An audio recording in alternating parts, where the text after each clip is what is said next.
Webinar, COVID Times in Data Privacy.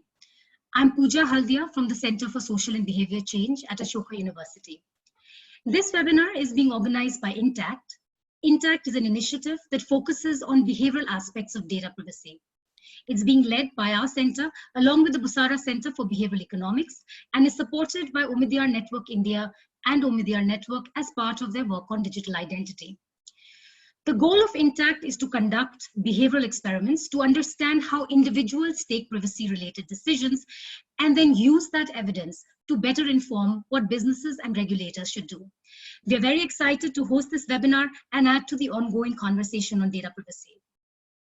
Now, these are indeed unprecedented times. A pandemic and a global lockdown, it's not something we expected to see in our lifetimes. The global COVID-19 crisis is expected to fundamentally reshape our societies and markets. And as expected, it has also brought the subject of data privacy to the forefront. On one hand, individuals are spending more time and sharing more information online than they have ever done before. Just as an example, the daily active users of the video conferencing platform Zoom increased from just 10 million in December 2019 to nearly 300 million in April 2020. On the other hand, businesses and governments are using data to help contain the spread of the virus and mitigate its economic impact. Tech giants, Apple and Google are working together to develop exposure notification tools on their phones. And Arghya app developed by the government has crossed 75 million downloads. Even at a company level, employers today are asking for more sensitive information from their employees in order to safeguard their interest. This has raised several concerns around an individual's right to privacy. Even in the best of times, we know that informed consent is hard to achieve. The benefits from signing on to a service or downloading an app are immediate. However, the harms from sharing the data are often somewhere in the future, intangible and uncertain. Making these trade-offs is a very complex task. And this is even worse in times like these, when our need to connect, get work done, and the stress we experience makes us more impulsive and less thoughtful when it comes to taking these decisions about our privacy. The focus of this webinar is to explore these different dimensions. From a policy perspective, are our current policies equipped to handle this crisis? And how can we use learnings from now to improve them? From a business perspective, what are the threats and opportunities these circumstances present?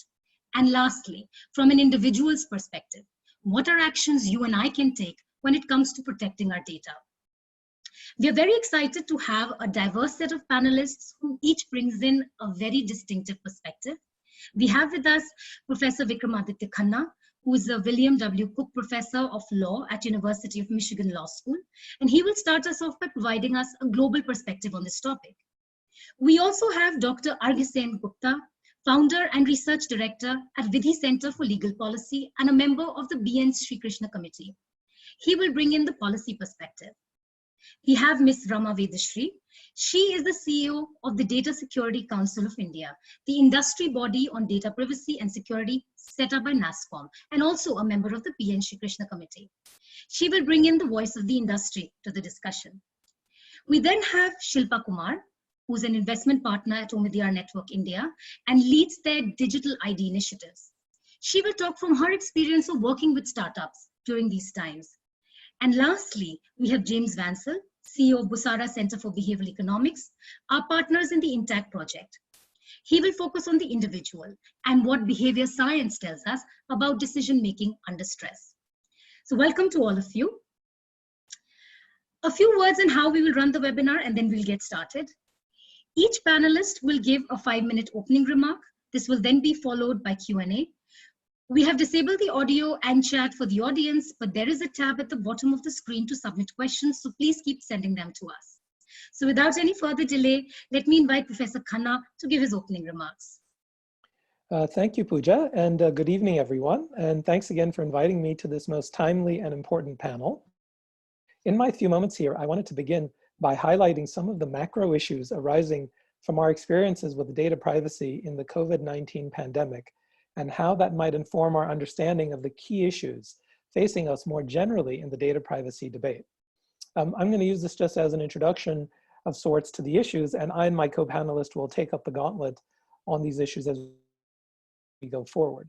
My comments will focus primarily on data privacy and business, also with implications for the debate of data privacy and government activities too. So as many of you know, generally speaking, data privacy raises a host of issues, going from constitutional to technological to business to innovation issues. The COVID-19 pandemic has generated pressure and promise on both of these fronts. We've marked increase in reliance on data in the public health front.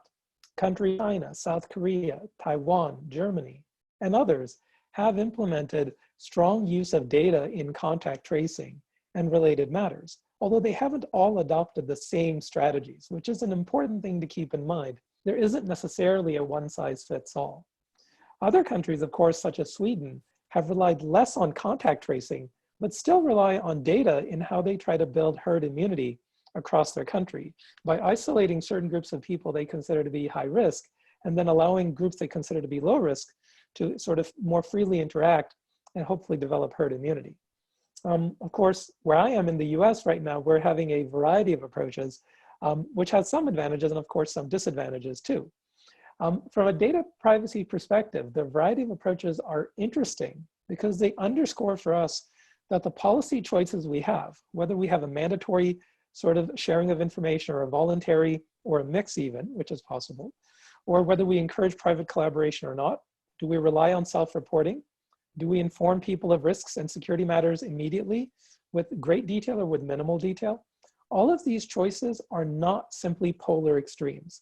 There are points along an increasingly wide spectrum of policy options we have when thinking about how to deal with data privacy, especially in the public health space. But that's not the only space where the issues come up. We see an increasing use of data on the economic side too.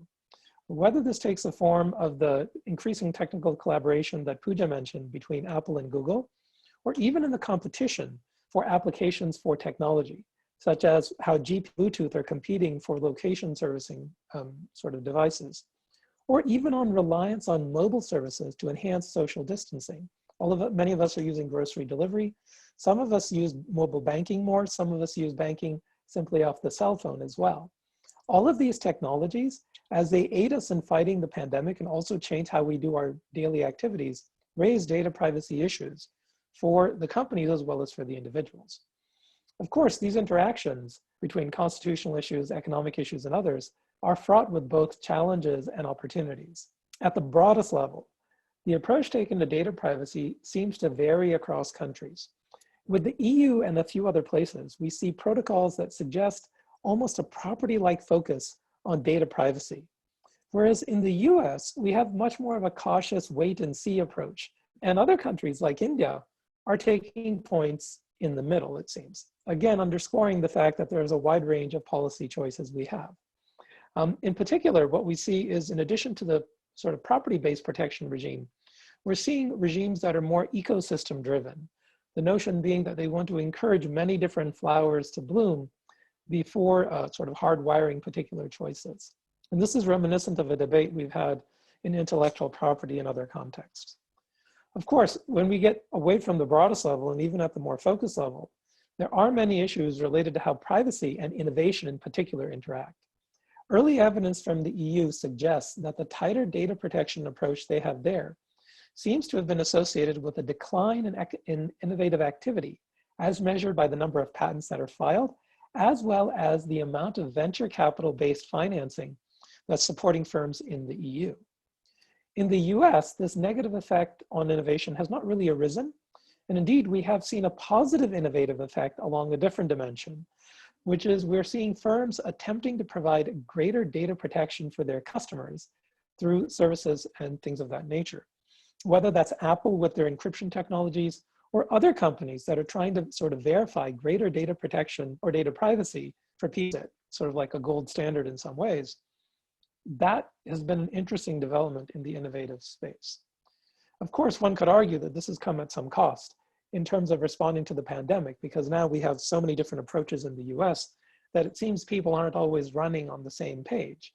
Indeed, sometimes they seem to be running in opposite directions. But nonetheless, the effect is innovative activity has been quite actively spurred in some ways by the more flexible approach in the US. That doesn't mean it's without cost. And of course, the institutional setup in the US and the behavioral structures in the US make it easier up such an approach compared to, say, some other countries. One of those big institutional differences is the increasing willingness in the US to rely on courts and regulators together to regulate this space rather than relying more on the regulation side, which may not always be appropriate across all countries. Of course, there are other sorts of concerns about data privacy and access to data, especially in the context of mobile services, which I think as we're trying to engage in greater contact testing or tracing are going to be very important. In particular, our willingness to take choices and maybe segregate how we adopt our policies will be significant. So for example, in some countries, they've adopted an approach where they have voluntary sharing of data. But once they identify people who are at risk or who have contracted COVID, then it turns into mandatory for those individuals so that the government can get them services and also contact trace around them. So it's plausible that you can begin to mix and match things to suit the particular kind of policy choices you're going forward with. And in that context, I think the behavioral research that we see at CSBC is going to be very important because that will help us to sort of figure out what sorts of choices we might want to be making in the particular context that we are dealing with. Now, I know that my time is almost over, so I will hand back the floor to Pooja, but I'll of course stay on and be excited to participate in the debate as we go forward. Well, thank you so much, Professor Khanna, and some very interesting points there on the trade-off between innovation and privacy that you talked about.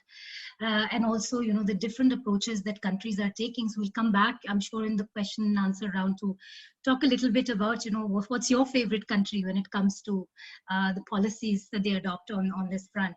So next we move to Dr. Sengupta from Vidhi. Over to you.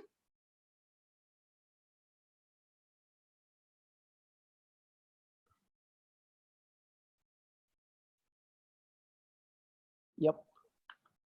Hi, Pooja. Can I be heard? Yeah. Yes. Yeah. Okay. Great. So thanks very much for having me. And Professor Khanna has really given the global overview of what different countries have done policy-wise in terms of this trade-off between innovation and, in this case, contact tracing and public health and privacy on the other hand.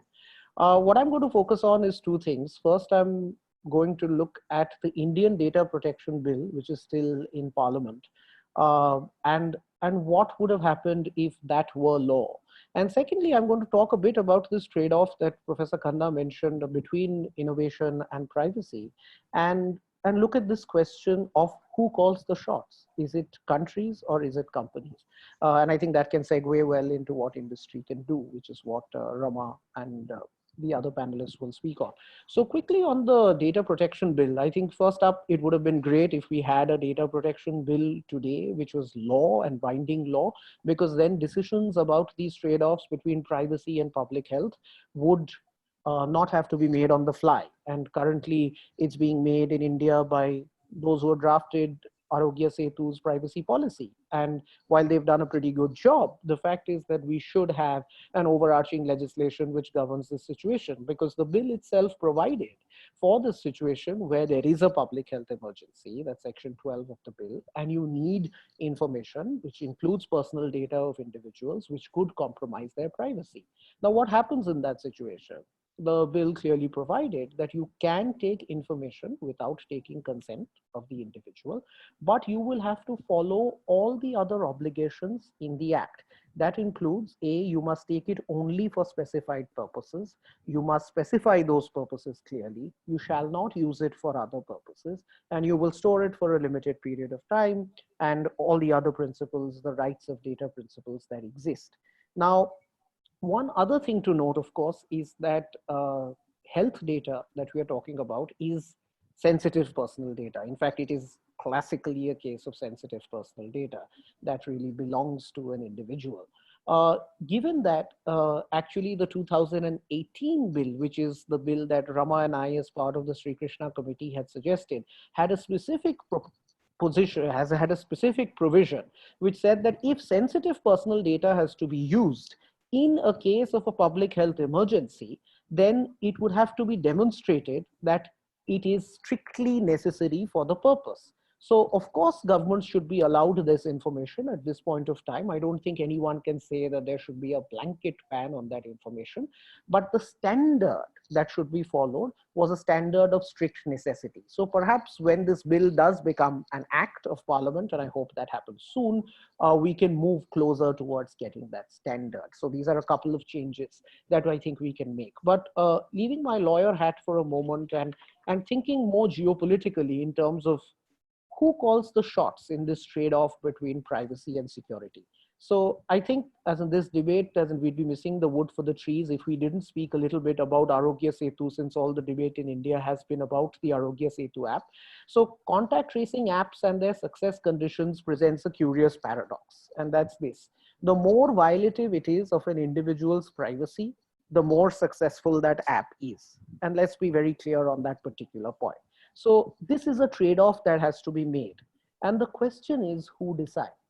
Is it countries or is it companies? Now, Apple and Google, which Professor Khanna made mention of the fact that they have come up with a joint press statement, have said that they decide. So if I were to look at their document, which is the FAQs on exposure notification, they have said very clearly that access to technology will be granted only to public health authorities.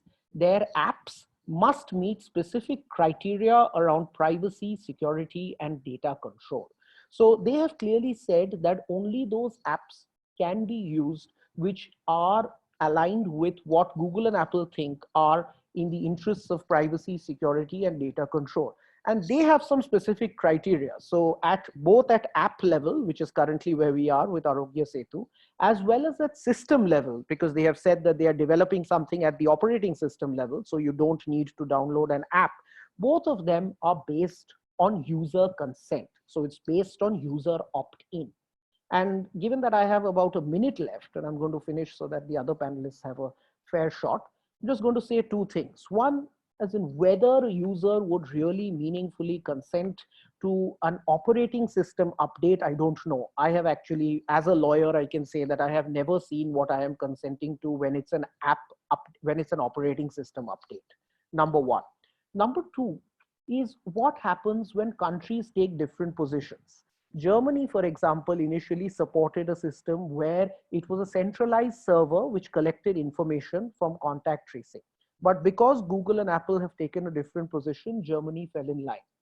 And so I'm going to end with a little question, which is that if India did make the Arghya Setu app mandatory, then they would have to do it by law. And if they made Arghya Setu app mandatory by law, then who will prevail? Because they have decided that they are going to do it with a centralized server. That's the information, the Bluetooth handshakes are not stored on the device. They are stored in a central server, whereas Apple and Google have said that they'll be stored on the device. One could argue that, as Pooja, you said that 75 million people have downloaded the app, that they are happy with this trade-off.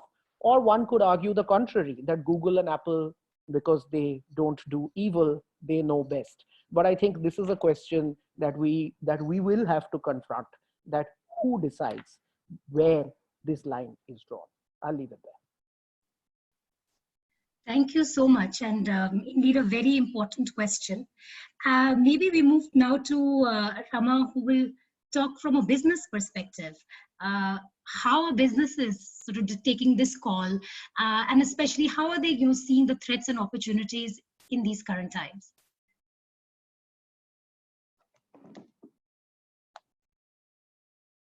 Sure. Thank you.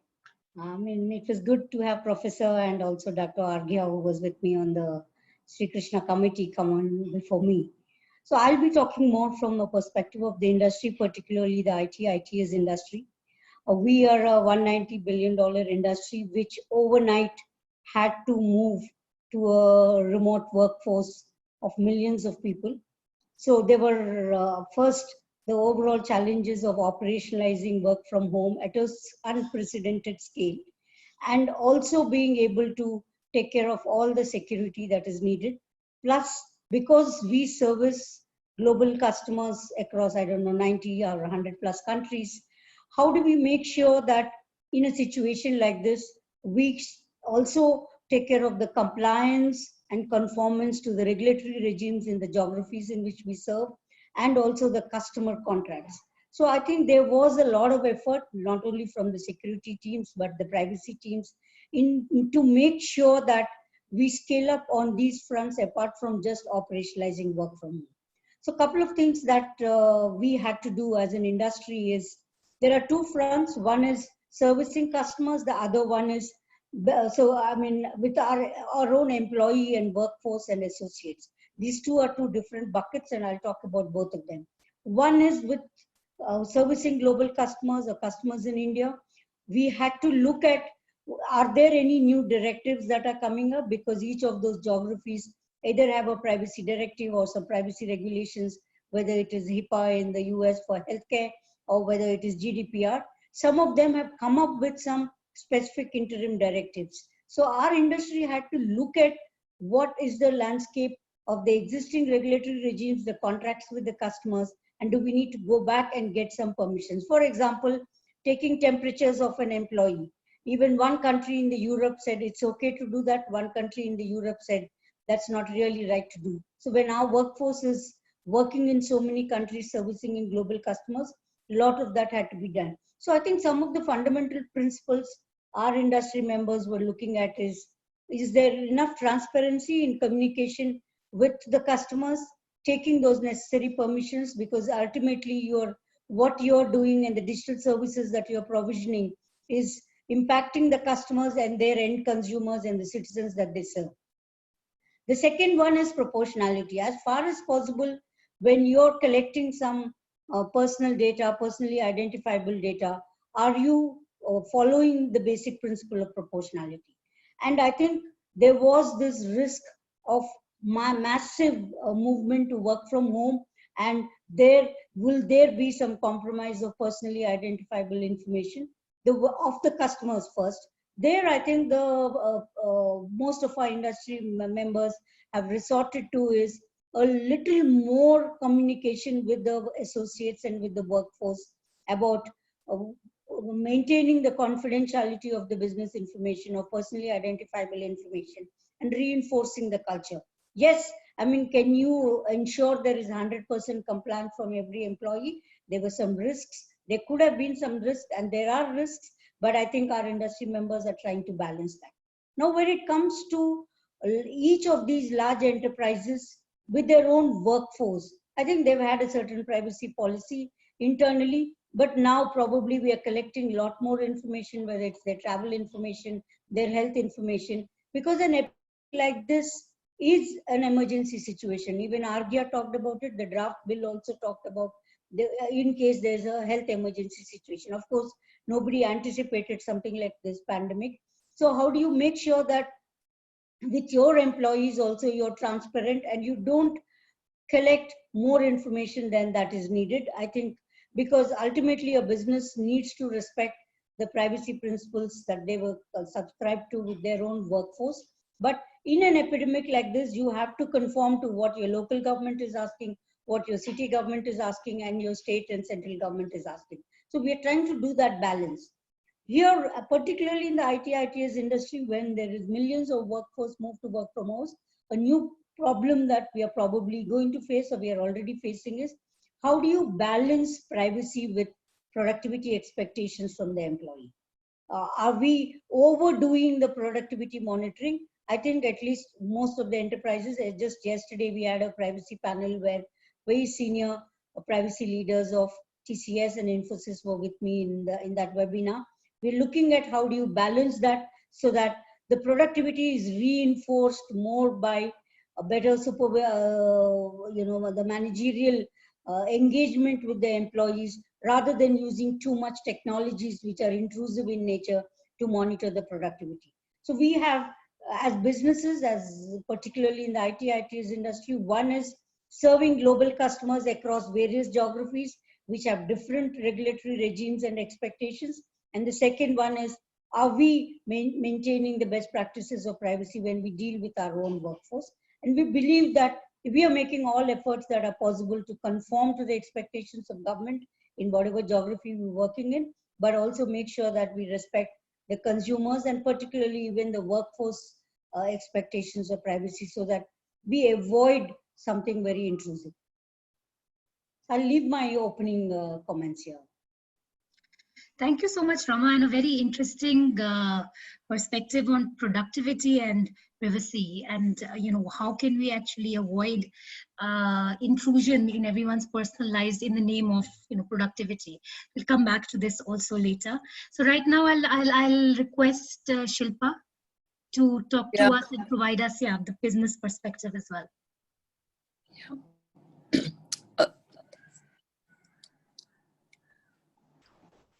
Hi. Thanks, Pooja.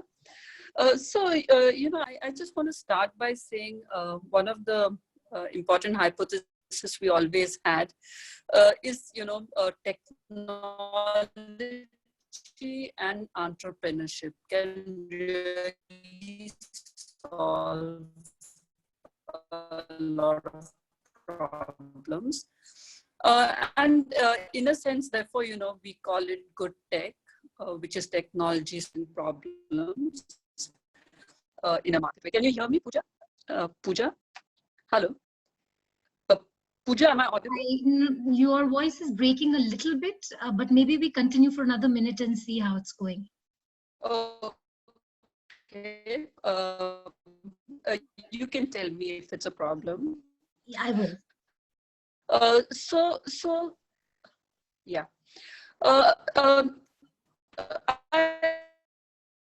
I think the flip side of good tech is really the fact that Hi, Shilpa, your voice is breaking. Perhaps you try go off video. In a sense also needs to be for good in a responsible way. But I think that journey, happens over a period of time. Yes. Yeah. Is that better? Slightly better, yeah. Or would you like to take, is this better, Pooja? Oh yes, much better. Yeah. So the point I was making that, as you move towards responsible tech, which is really, technology also, being responsible about the way it used data, I think that is a journey of its own. And initially, it's about tech driving disruption, driving competition, lowering costs for consumers. But gradually, the journey then becomes about defining boundaries as we transition into being responsible about the way technology is used. And in this journey, you can really think about it maybe in three ways. So the first being privacy 1.0, which is really about, compliance. So compliance, law driving, a kind of move towards better privacy. And we've seen that, even worldwide. If you look at Europe, for example, legislation did drive a change in behavior. And I just want to share, a little bit of data because right now we are talking so much about privacy, but the fact of the matter is, Arghya's study kind of showed us 100 apps they studied, 75% of apps could track location even though they didn't need it. 80% could write on your external storage, could access your photos. And in fact, on average, there were 22 third-party tracks on each of the websites they looked at. So if you kind of look at, privacy 1.0, which is privacy as compliance, it's really legislation that drives change. And one saw, for example, in Europe, once GDPR came in, only 4% of apps could access location. So that's the first point. The second is industry standards. And that could be also driven by something like, let's say, iOS guidelines, which regulate how much personal data you are to share, and whether the app should ask for this data only when the app is functioning. So industry standards can also help maybe change the way a business looks at privacy. But Importantly, it's the move to the next level of privacy model, which is privacy as trust. So in a sense, privacy 2.0, which is important. And I think the interesting thing about the COVID moment is because it has put into sharp focus highly personal data and its use, of this data. It has really started a very mainstream conversation in terms of how data is used and how privacy is looked at. And ultimately, I think, as in any seismic shift in business, when you start defining boundaries, it's actually both sides which need to come into play. And I think the COVID moment is actually helping push this debate front and center. The debate about the individual data, and the debate about business and the competition that actually started all of this. So really, I would say this moment has helped us to make this debate a very mainstream one. Let me pause here, Pooja. Thanks, Shilpa, for that. Interesting the way you talked about privacy 1.0 and 2.0. And in fact, now moving the focus to the individual, I wanted to bring in James Vancel from Busara, who can talk a little bit about, looking at this topic from an individual's point of view and how what behavior science tells us on this topic. So over to you, James. Great, thanks so much, Pooja. And I'm going to be sharing a few slides, just kind of guide my discussion. So let me quickly jump into that. Great, I think this should have it. Pooja, can you see my screen?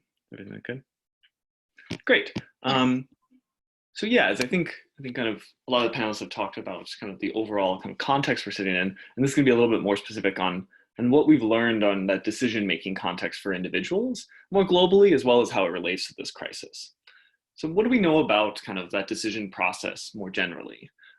In the traditional economic setting, we would argue that consumers can and do make active, informed decisions about how to trade privacy for value. And thus, the main thing we can do as policymakers is mandate more information to be shared and the format in which it's shared. But I think the challenge is that this decision context is highly vulnerable. So choices are often discrete. You share everything or nothing. They're time sensitive. You have to accept to move forward with some application. And there's a lot of asymmetries in information. The entity asking for the data knows more than the consumer providing the data. So as a result, we see a lot of these preferences for data privacy are malleable and context dependent. And so we find certain biases spring up. So there's a couple that have come from literature in the last couple of years. One I really like is this idea of the bulletproof glass effect. So companies or institutions that actually communicate, strong data privacy, data protection standards often see users less willing to share data with them. It's somewhat similar to being in a bulletproof glass car. You didn't realize you were, in a risky environment until you knew that you were protected from those risks. And as a result, you're more risk averse. Similarly, we see something called the Endowment Effect, which is a common behavioral science principle, but it's almost exacerbated and amplified in the data setting. So whoever starts with the data, who is positioned as the owner of the data, that changes the valuation dramatically. So if Google is the owner of your Gmail data that you are granted access to, your willingness to pay for that data is much lower than if you are the data owner and Google is accessing it from you. You value it a lot more. So how we set the defaults for who owns the data is really important. So how does this apply in developing countries? Because most of this research has been done amongst digital online users in the US and Europe. So this is a lot of the agenda of Intact, and what we're focused on is understanding how these biases might be exacerbated in the situation of scarcity. Choices may be more time sensitive, there might be larger information asymmetries, and we might see, a skewed view on alternatives. Some of the things we've seen in our research is that default sharing settings are really important. So whoever owns the data, whoever starts with the data, changes how people, in what the default is set in terms of what data is being granted when you sign up for an application, dramatically changes what people will use or how much they will share. people, when given the chance to change their data sharing decisions, will often reverse those preferences given at the beginning when they signed up for an application. If reviewed a week later, many will reverse their preferences once they've experienced what the data sharing is like. And that users often express more trust, which we measure through increased data sharing, being willing to give more data, when they're given additional time to make those privacy choices. So providing something like a cool down period, allowing people 30 seconds, a minute, or longer before they actually have to make that choice. So what does that mean in the time of COVID? We're all aware that extreme data sharing may be necessary. We're going to see contact tracing, other things that may be critical for the public good.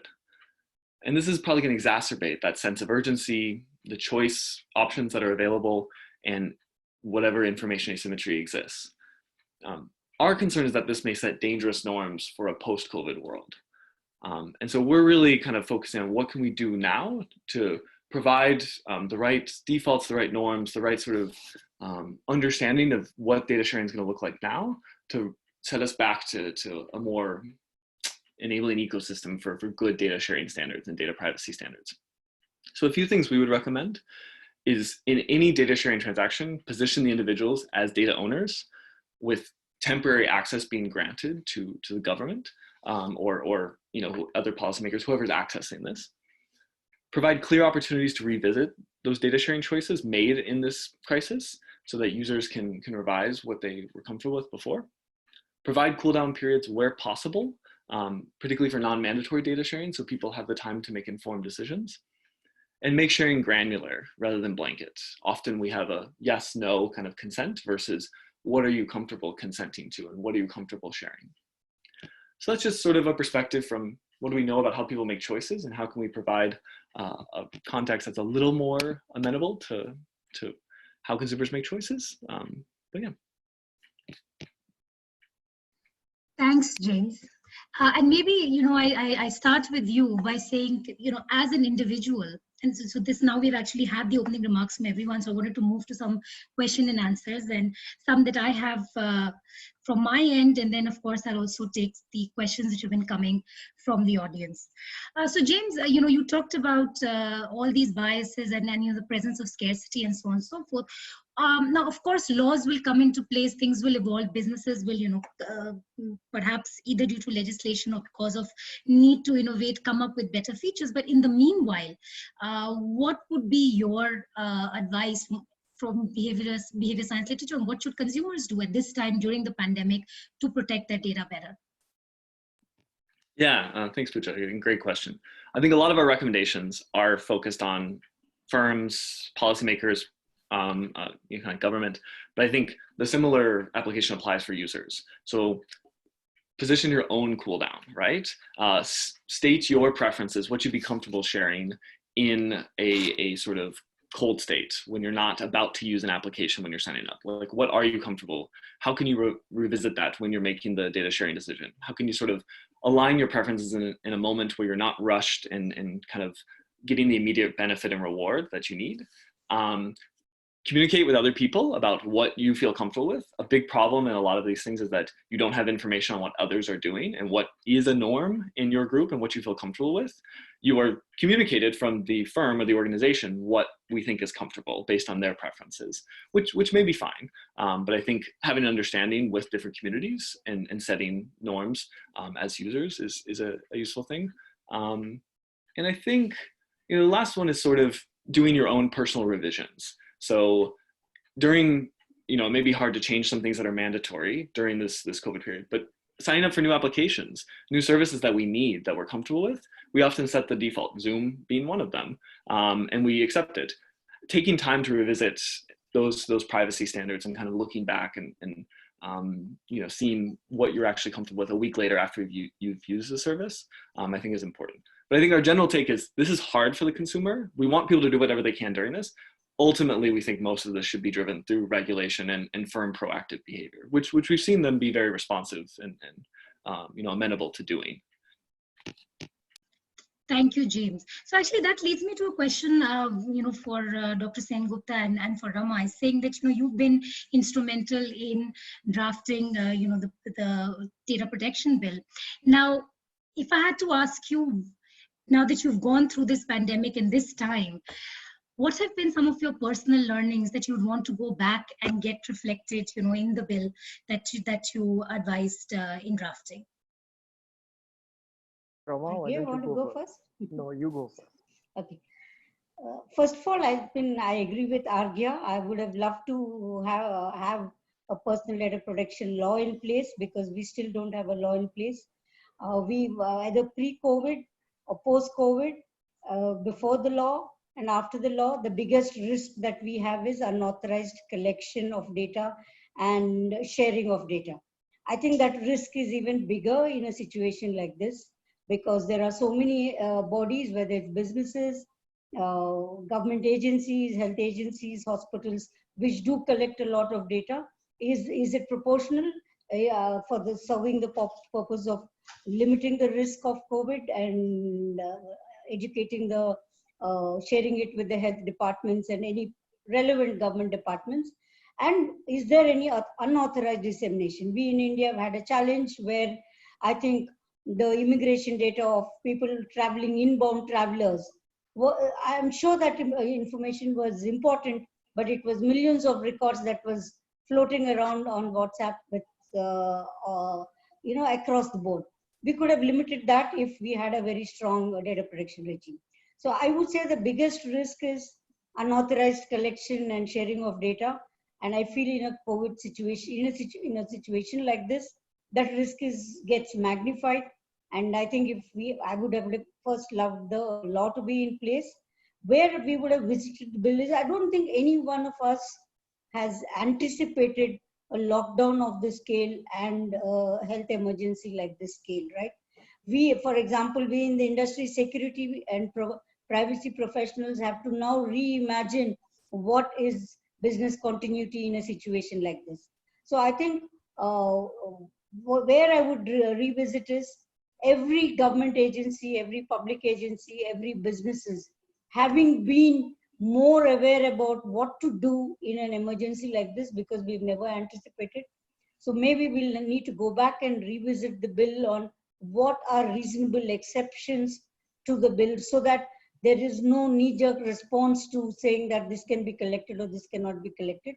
Now I think we can go back and say, if there is an emergency of this scale, what are reasonable exceptions and who's the right authority, because it may not be the data protection authority. It may be some other arm in government which has to come up with those exceptions, may not be a law. Who's authorized to do that? I don't think we have ever thought through on those things.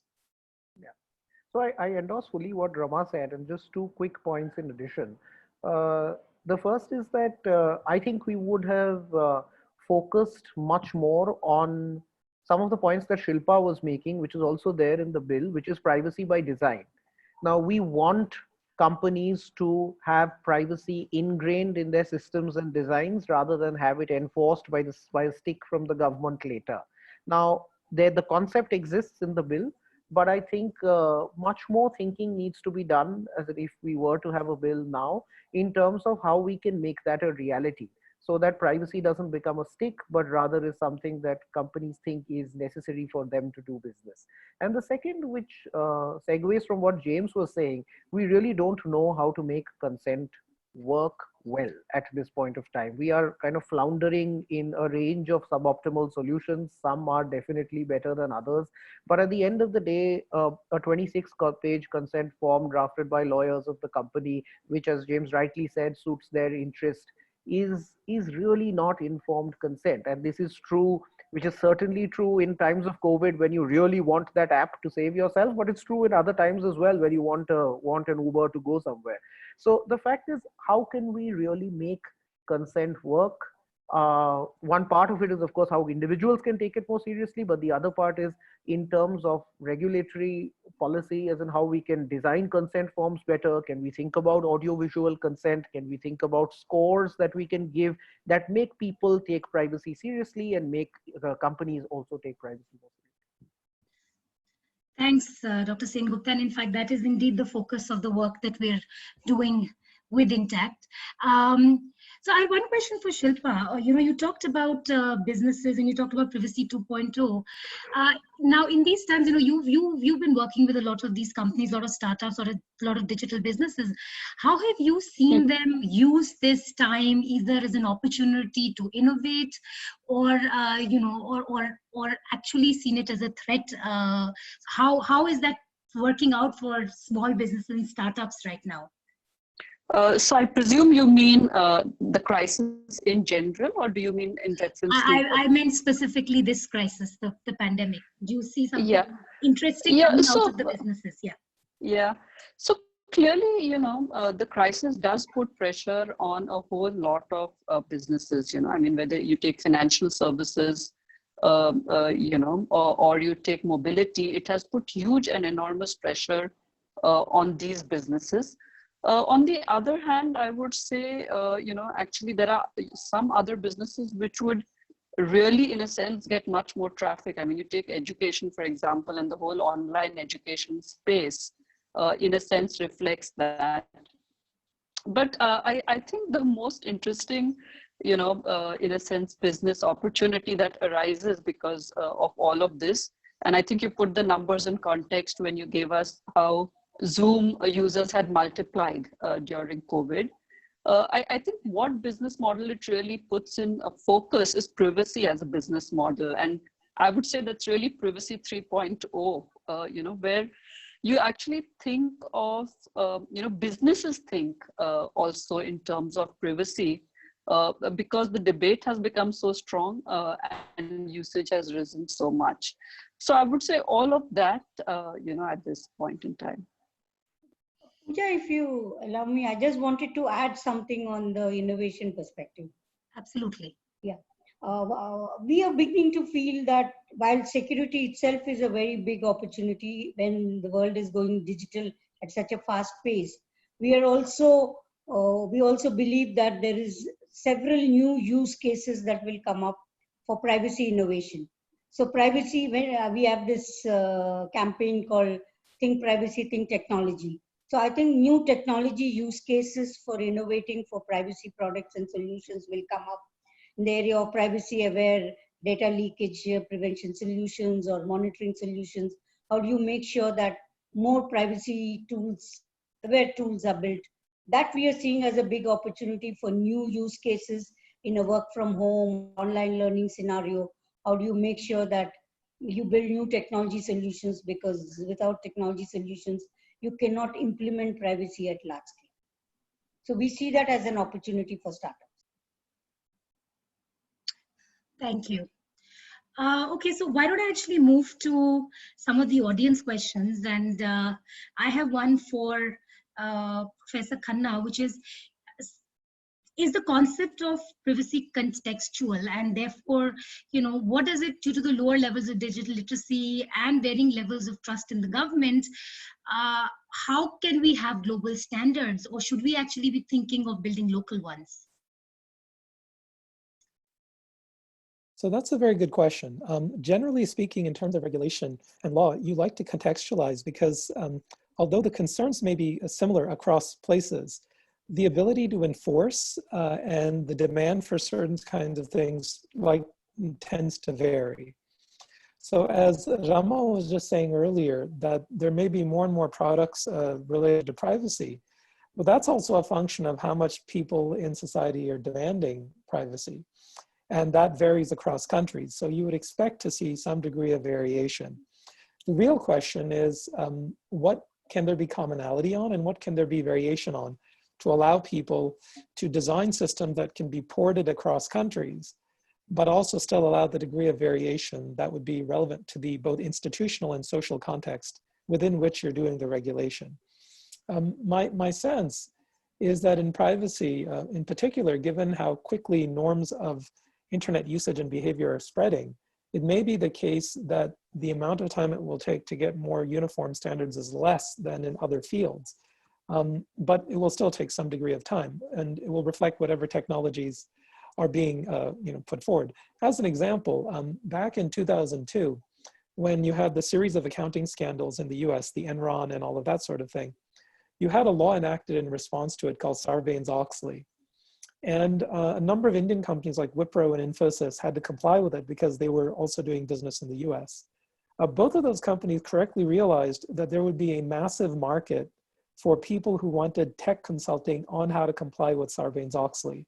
So when Wipro and Infosys got compliant, they went Uber compliant, Uber in the original German sense of the word. They went Uber compliant, and they then learned how to provide that service and sell it to other companies. And that became a fairly large growth area for them. That kind of realization, I think, is key to thinking about how do you get uniform standards more quickly.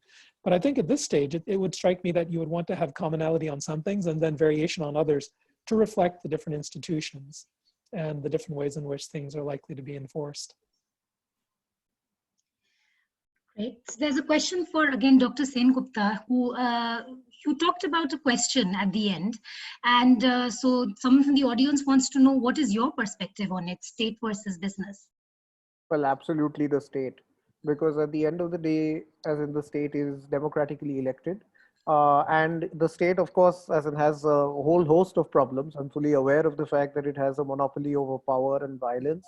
And it can use force legitimately. But at the end of the day, if I really don't like what they're doing, there is some recourse that I have. And if I can write in a newspaper, I can write a letter to an editor. And if there are like-minded people, then there is a real recourse because they are a democratically elected government. As in, if it's a company that's sitting in Silicon Valley that's deciding this, and it's only subject to an arbitration clause in the courts of in San Francisco and other courts in California, then there's very little I can do sitting here. So absolutely the state. I was wondering whether any of the panelists disagreed with this and had a different answer. And I saw Professor Khanna, you were smiling when he said states. So did you have a different point of view on this? Not necessarily a different point of view. What I would say is that I think the balance between state and private will vary depending on where you are. I don't think you can do this just by the state because that would require near perfect enforcement, which no state has. So you're going to need to have private parties on board as well. And the issue is what mix will be the most appropriate. And I would suspect that depends upon the capacity of the state to do what it says it's going to do. And how much it needs to rely on private parties to pick up the slack and vice versa. So in the US, you might imagine that you could rely a certain extent on courts to do certain things because they will come back with decisions in a relatively short time frame. In other countries, that may or may not be true. So that how you, for example, split your regulation, how you enforce it, will vary depending upon your capacities for doing it. But having said that, I can see that there's enough commonality and enough need for expertise that you do want regulation. I don't think you can just entirely rely upon the private sector, but you can learn a lot from the private sector, and especially because they have the strongest incentives to try to produce things that will make them money, but also respond to consumer demand, however that's being cultivated. So that, to me, I think the issue is more, what is the mix you want to use? And I think earlier there was a question about who decides matters. Well, I would say in addition to who decides, there's a topic of when do you decide? Some things you can decide now, some things we don't know enough about to make a decision, in which case you want those decisions to be made later. And that may mean that in the default period, you'll have multiple groups making decisions. So that I think, I'm an academic, so of course I say this, things are more complex than one solution. Yeah, that's right. And if I could just come in to just segue from what just Professor Khanna just said, I think he's absolutely right. As the fact is that companies, of course, have incentives and need to do their bit. And if they do their bit, then obviously the job of state regulation is limited. And I'm just reminded of what Shoshana Zuboff has written in The Age of Surveillance Capitalism, that apart from the question of when we make the decisions, there are three questions: who knows, who decides, and who decides who decides. So I think that's where we are currently.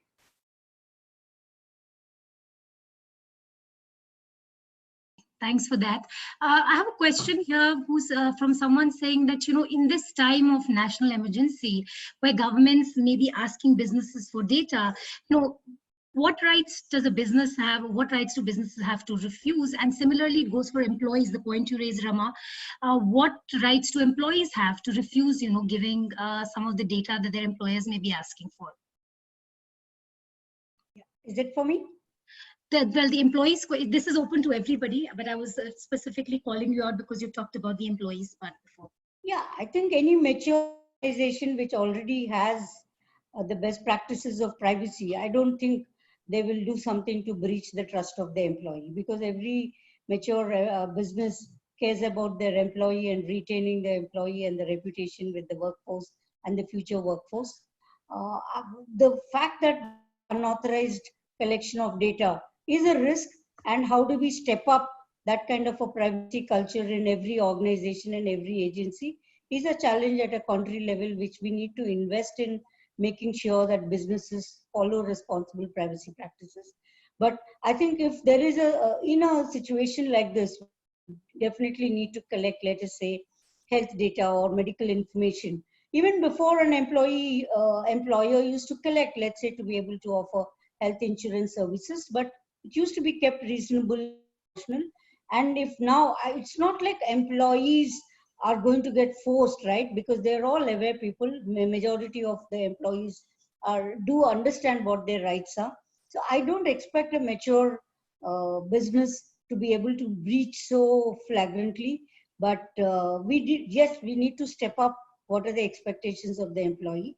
I'm sure employees are going to revolt if an employer is very unreasonable in what is the information. But in a situation like this, when an employee is coming into the office, if some medical parameters have to be checked, but if they're not reasonable, I'm sure the employees are not going to agree, and there would be a revolt. So I don't see that challenge, but employees also need to understand, in a situation like this, some additional information may be asked.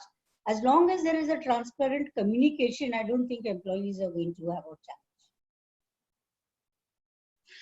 James, there is a question for you here, kind of actually building off from what Rama said, that how much value does consent have in a state of pandemic? Doesn't national safety trump personal privileges? Yeah, it's a good question. I think that's a little bit what we're getting on is there may be, I'm less well attuned to the exact sort of implementation of the law and how it will be. I defer to other panelists on that. But I think there may be times where more invasive data is necessary for a public good. And I think the thing we're nervous about, or the thing we want to set, is it changes the norm and the default for what consumers are comfortable with and what they've gotten used to. And as a result, they may not be able to regress back from that in terms of what they're permitting the state to access or permitting firms to access in future times.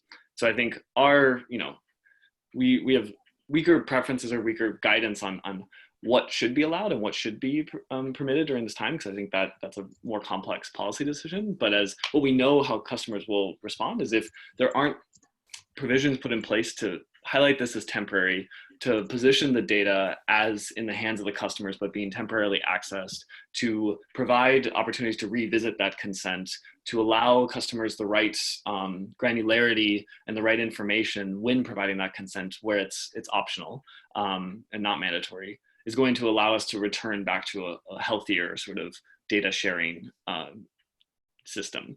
But I think exactly what should be enabled and what shouldn't, I think is a hard question. And I don't personally feel able to answer that. I just know what we do will dictate what we will do in non-emergency settings, which is really important. Great, so I think we have time for one last question. May I just step in? Yeah, sure, go ahead. Go ahead, that's fine. I was just going to say, in agreement with James in some ways, that whatever we design at this point in time in response to the pandemic, I think should be viewed as being temporary. I mean, sunset provisions might be a good idea in some ways, right? That whatever data is there right now might be sunsetted out at some point in time. And it may also be the case that if you want to keep data for public health purposes, it's not immediately obvious why it needs to be identifiable. It might be the case that if you can de-identify it in ways, then you can still have large numbers to come up with policy choices, but you don't need to know who did what and when. So that, again, there's a range of policy choices. Okay, so almost, yeah, sorry, go ahead, Rama. Yeah, so this consent as the only grounds for collecting and processing data, I think that gets challenged most, but it's not like we don't face that problem.